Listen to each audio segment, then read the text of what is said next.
Hello अस्सलाम वालेकुम dear viewers, क्या हाल है आपका। उम्मीद करता हूँ आप बखैर वाफियत हैं। देखिए, हम जिस मुल्क में रहते हैं लकीली उस मुल्क में ना तो बिजली है, ना गैस है, ना पीने का साफ पानी है। महंगाई या इन्फ्लेशन के ये हालात हैं कि पिछले साल 2022-2023 में तकरीबन 12 साढ़े 12% थी और हम चीख रहे थे कि बहुत शदीद महंगाई हो गई, हो तबाह हो गया, बर्बाद हो गया, सब खत्म हो गया। और इस बार जो बजट आया है अभी जुलाई के स्टार्ट में, जून के स्टार्ट में, इस बजट के बाद जो एक्सपेक्टेड इन्फ्लेशन है दैट इज ऑलमोस्ट 29 to 30%। तो अंदाजा करें कि पहले महंगाई कहाँ थी और अब महंगाई कहाँ जाने वाली है।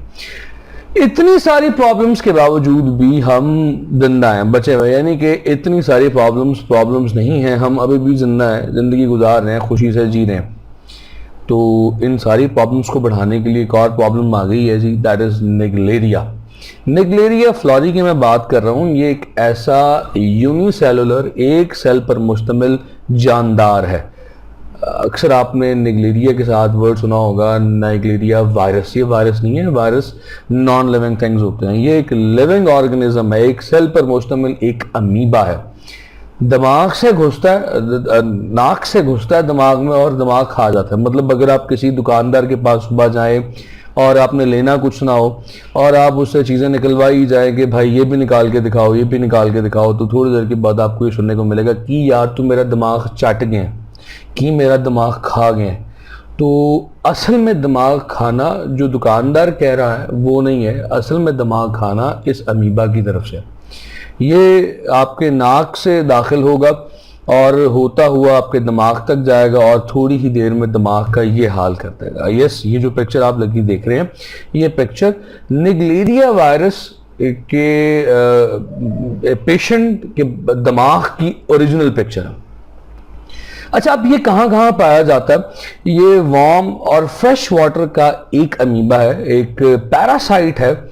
ये आमतौर पे तो बैक्टीरिया खाता है, बैक्टीरिया इसकी खुराक है, लेकिन अगर ये दिमाग तक पहुंच जाए तो दिमाग इसकी फिर बेहतरीन खुराक है। ये दिमाग में जाकर फौरन से डिवाइड होता है और दिमाग को खाना शुरू करता है और साथ कुछ ऐसे एंजाइम्स और केमिकल्स छोड़ना शुरू करता है जो कि दिमाग में इन्फेक्शन पैदा कर देते हैं। और 2 से 3 दिनों के अंदर जो पेशेंट है उसकी सूंघने की और टेस्ट करने की हिस्स ख़त्म हो जाती है।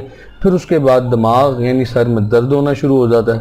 थोड़ी देर के बाद, कुछ 1-2 दिनों के बाद हेलुसिनेशन यानी जिसे हिज़यान कहते हैं वो आना शुरू हो जाता है और 3 या 4 दिनों के अंदर अंदर मौत वाक़ई हो जाती है। इस बैक्टीरिया, इस पैरासाइट का जो मोर्टालिटी रेट है वो 98% है।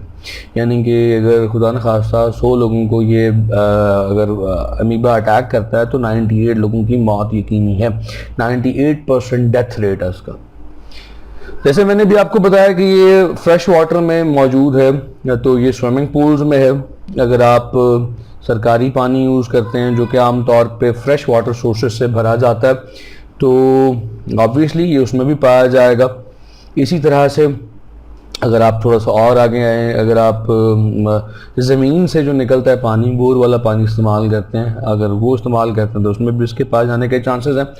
ये किस किस पानी में नहीं पाया जा सकता? वो पानी जो कि सॉल्टी हो, जो जैसे कि दरियाओं का पानी है। सॉल्ट जो है किसी भी लिविंग ऑर्गेनिज्म को नहीं रहने देता। सॉल्टी वाटर ये इसको ख़त्म कर देगा, किल कर देगा। जैसे कि अगर किसी के बोर का पानी बहुत ज़्यादा नमकीन है, सॉल्टी है, तो उसमें मौजूद नहीं होगा। इसी तरह से अगर तो कोई पानी उबाल के बॉयल करके यूज़ करता है उसमें भी मौजूद नहीं होगा। फॉर एग्ज़ाम्पल अगर आप पानी उबाल के पीते हैं या अगर आप वज़ू उबले हुए पानी से करते हैं तो आपके बचने के चांसेस यकीनी तौर पे मौजूद हैं।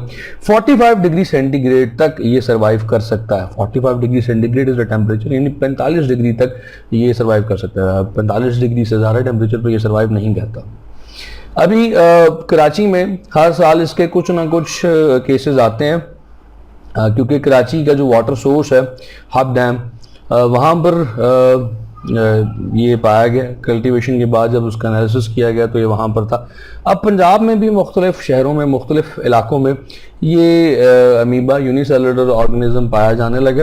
अब इवन दो के 1 दिन पहले इचरे में एक पेशेंट मोहम्मद मुस्तफ़ा नामी शख्स गालिबन, उसकी इसी वायरस से डेथ हुई। स्विमिंग करने के लिए गए थे, खूबसूरत सा जवान नौजवान स्विमिंग करने के लिए जब गया तो स्विमिंग करने के बाद जब वापस आया तो उसके सर में दर्द शुरू हुई, और सर में दर्द और फिर उसके बाद चक्कर आना, नाउजिया जैसी फीलिंग होना, वॉमिटिंग स्टार्ट हो जाना।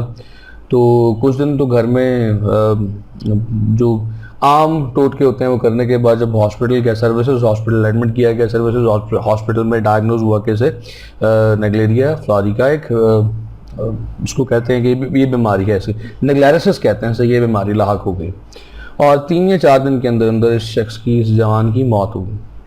तो आप जहाँ भी रहें अब अपने आप को सेफ रखें, साफ़ पानी इस्तेमाल करें, उबला हुआ पानी इस्तेमाल करें। अगर आपके पास उबले हुए पानी की फैसिलिटी नहीं है तो वाटर टैंक में क्लोरीन की टैबलेट्स मिलती हैं, वो डाल दें। क्लोरीन की एक, उसके ऊपर लिखा होता है कि यार कितने गैलन में कितनी टैबलेट्स डालनी चाहिए, तो आप अपने वाटर टैंक के हिसाब से 1 या 2 टैबलेट्स जितनी भी बनती हैं क्लोरीन की वो डालें, ताकि उससे आपका वाटर डिसइंफेक्ट हो सके, आप और आपके बच्चे सेफ रह सकें। Thank you so much. अल्लाह हाफ़िज़।